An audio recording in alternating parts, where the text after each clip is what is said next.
दोस्तों, पाकिस्तान की पिटाई होने के बाद में पाकिस्तान के जो प्रधानमंत्री हैं उनको अकल आ चुकी है कि भैया भारत से इनको बात करनी पड़ेगी, भारत के इनके घुटने टेकने पड़ेंगे, नहीं तो इनका बहुत बुरा हाल होने वाला है। और पाकिस्तान के अंदर जो भीख मांगने वाले लोग अभी कम पाए जाते हैं उनकी जनसंख्या और बढ़ जाएगी। ये इसलिए मैं कह रहा हूँ कि पाकिस्तान के जो प्रधानमंत्री और उनके जो आर्मी चीफ है, जो फील्ड मार्शल बन चुके हैं, जिन्होंने खुद अपना प्रमोशन कर लिया है, वो इस समय 4 देशों की विजिट के ऊपर हैं। और 4 देशों की विजिट के ऊपर जब जा रहे हैं तो वहां पर क्या बयान दे रहे हैं? वो कह रहे हैं भैया हम आतंकवाद के ऊपर भारत से, मोदी जी से बात करने के लिए तैयार हैं, और हम पानी के ऊपर बात करने के लिए तैयार हैं, हम जो शांति हो सकती है उसको लेकर बात करने के लिए हम तैयार हैं। और ये बयान ऐसा नहीं है कि एक बार दिया गया है, ये बयान अब दूसरी बार वो दे रहे हैं। पहले इन्होंने ईरान के अंदर ये बोला था कि हम भारत से शांति चाहते हैं, हम आतंकवाद को पाकिस्तान से खत्म कर देंगे, अगर आतंकवाद के ऊपर भी भारत बात करना चाहता है तो बात कर सकता है, हम तैयार हैं उसके लिए। अब दूसरी बार इन्होंने तजाकिस्तान के अंदर यही बात दोहराई है कि हम भारत के साथ पानी के लिए बात करना चाहते हैं, हम आतंकवाद के लिए बात करना चाहते हैं, हम शांति के लिए बात करना चाहते हैं। देखिए, ये सब बातें पाकिस्तान के प्रधानमंत्री कह रहे हैं, लेकिन पाकिस्तान के प्रधानमंत्री की पाकिस्तान के अंदर कोई औकात नहीं होती है। आपको याद होगा कि अटल बिहारी वाजपेयी जी जाते हैं पाकिस्तान और एक शांति समझौता कर आते हैं, उसके बाद में पाकिस्तान की जो आर्मी है वो भारत के ऊपर अटैक कर देती है। अभी आप देखिए कि आसिम मुनीर ही पाकिस्तान की गवर्नमेंट को चला रहा है, अब वो फील्ड मार्शल बन चुका है। मतलब पाकिस्तान के अंदर हो सकता है कुछ दिनों के अंदर आपको वहां पर मार्शल लॉ देखने को मिल जाए। ये संकेत है। जब अयूब खान को ये टाइटल दिया गया था उसके बाद भी मार्शल लॉ लगा था, तो जाहिर सी बात है पाकिस्तान के अंदर मार्शल लॉ की तैयारी हो रही है। और पाकिस्तान के जो नेता हैं, ये जो आर्मी अफसर होते हैं पाकिस्तान के, इनके सिर्फ मोहरे होते हैं। अच्छा, एक और बात सोचने वाली है कि पाकिस्तान के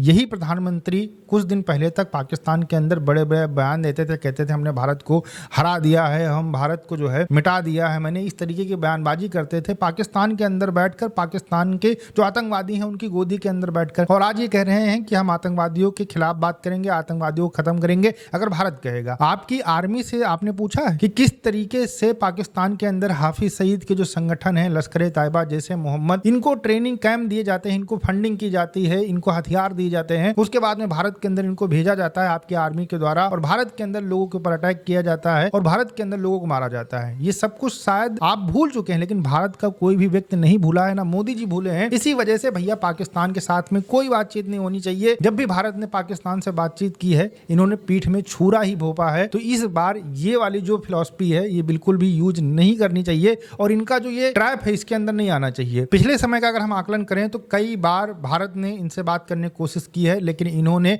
भारत को जख्मी दिए हैं। तो इस बार कोई भी बात नहीं होनी चाहिए। और पाकिस्तान इस समय मजबूर क्यों है? पाकिस्तान के प्रधानमंत्री इस समय क्यों घुटनों के ऊपर आए हुए हैं कि भैया भारत से भीख मांग रहे हैं कि भारत हमसे बात कर ले, मोदी जी हमसे बात कर ले, मोदी जी के कदमों में क्यों पड़ना चाहते हैं पाकिस्तान के प्रधानमंत्री? तो उसका सबसे बड़ा कारण है पानी। पानी को लेकर पाकिस्तान के अंदर पहले से संघर्ष चल रहा था। पंजाब जो स्टेट है वो सिंधु का पानी रोकना चाहता था, इसको लेकर पहले से ही पाकिस्तान के अंदर खींचतान चल रही थी। आपको याद होगा कुछ समय पहले एक खबर आई थी और उसको मैंने भी कवर किया था कि जो सिंध स्टेट है वहां के जो होम मिनिस्टर हैं उनके घर के ऊपर अटैक हो गया। इसके अलावा जो पाकिस्तान के राष्ट्रपति हैं उनकी बेटी सिंध घूमने गई थी, उनके ऊपर अटैक हो गया। तो पाकिस्तान के अंदर पानी को लेकर बहुत ज्यादा बवाल चल रहा। उसका कारण भी यही कि पंजाब जो स्टेट है वो सिंध का पानी रोकना चाहता है। लेकिन भैया अब सारी चीजें जो है यहाँ पर आकर रुक जाती है कि भारत ही इनको पानी नहीं देगा। अब पानी जो है अगर पाकिस्तान के अंदर नहीं जाएगा तो आपने देखा था किस तरीके से 3-3 किलोमीटर की लाइनें लगती थी आटे के लिए, और आटे के लिए लोग मर रहे थे पाकिस्तान के अंदर, और वो आटा अब पाकिस्तान के अंदर कम पैदा होगा।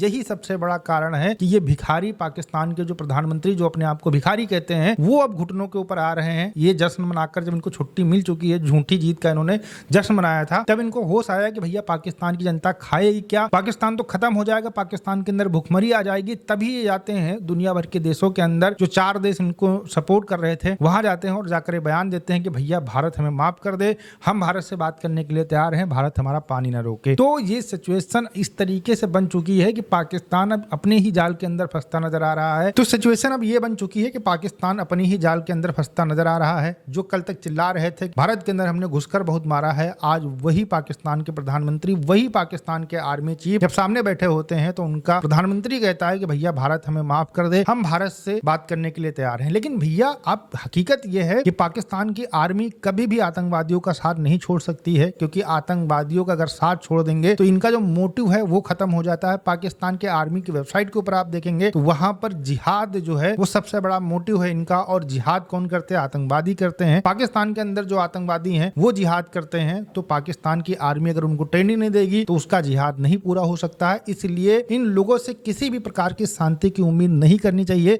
भारत को जब भी पता चले कि पाकिस्तान के अंदर यहाँ पर आतंकवादी हैं, तुरंत अटैक कर देना चाहिए और पाकिस्तान से बिल्कुल भी डरना नहीं चाहिए। जब तक पाकिस्तान के आतंकवादियों के घर वाले नहीं मरेंगे, पाकिस्तान के आतंकवादी नहीं मरेंगे, तब तक इनके मन के अंदर डर नहीं आएगा। ये सोचेंगे भारत के अंदर जाएंगे, अटैक करेंगे और उसके बाद में फिर से हम पाकिस्तान चले आएंगे और हमें कोई कुछ नहीं कर सकता, मार नहीं सकता है। तो ये डर इनके दिमाग से खत्म करना पड़ेगा, तभी जाकर ये आतंकवाद कंट्रोल हो सकता है। इनके दिमाग के अंदर ये आना चाहिए कि पाकिस्तान की आर्मी, भारत की आर्मी से हमें बचा नहीं पाएगी, हमारे फैमिली वाले भी मारे जाएंगे, हम भी मारे जाएंगे, तभी जाकर ये आतंकवाद कंट्रोल हो सकता है। अदरवाइज तो फिर भैया पाकिस्तान के नेता चाहे जो बात कर ले, लेकिन पाकिस्तान की जो आर्मी है वो जिहादियों का साथ नहीं छोड़ने वाली है। ओवरऑल जो सिचुएशन थी उसकी मैंने आपको जानकारी दे दी है। हम आपसे मिलते हैं नए वीडियो के साथ। नमस्कार, धन्यवाद, जय हिंद, जय भारत।